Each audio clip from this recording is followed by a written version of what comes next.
Bueno, vamos a continuar con la información y vamos a hablar ahora de las familias que están siendo afectadas por las crecidas. La Dirección de Meteorología e Hidrología habló sobre la inminente llegada del fenómeno del Niño y una subida a 20.000 para las familias que ya están siendo afectadas y este crecimiento que generarían las crecidas.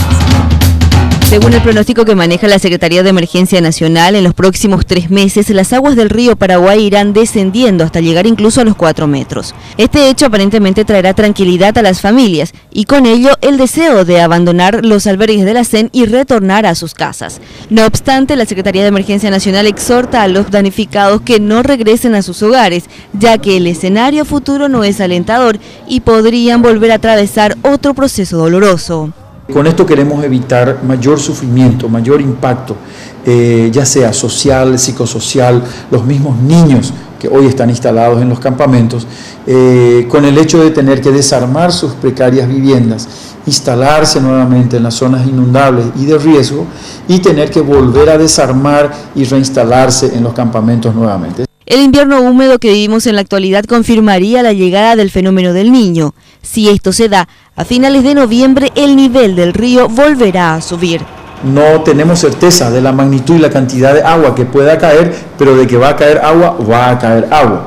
Los estudios científicos revelan que existe gran posibilidad que esto ocasione que el río ascienda a niveles que aún no registró ni siquiera en esta última inundación. Con ello, también la cantidad de damnificados aumentaría. Se estima que superaría incluso las 20.000 familias. Con 7.38 tenemos a 17.000 familias afuera de sus hogares. Quiere decir de que con 8 metros, quizás no sea exacto, pueden ser 8.10, 8.15 o por debajo de 8, vamos a tener una importante cantidad de familia que va a tener que también ser evacuada de sus hogares. A cambio de que las familias hoy damnificadas en la zona de Asunción permanezcan en los campamentos, la Secretaría de Emergencia Nacional garantiza que suplirá todas las necesidades. Incluso anuncia que aumentarán la cobertura en cuanto a salud y educación.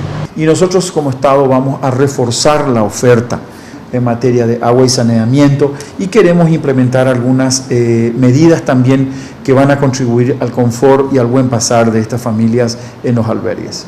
De cumplirse estos pronósticos, las familias podrían permanecer en los albergues casi un año, ya que al fenómeno del Niño se le unen las temporadas de lluvias habituales en nuestro país. Ante estas probabilidades, Emergencia Nacional informó que trabaja en un plan de contingencia adicional en materia de recursos humanos, técnicos, financieros y de infraestructura.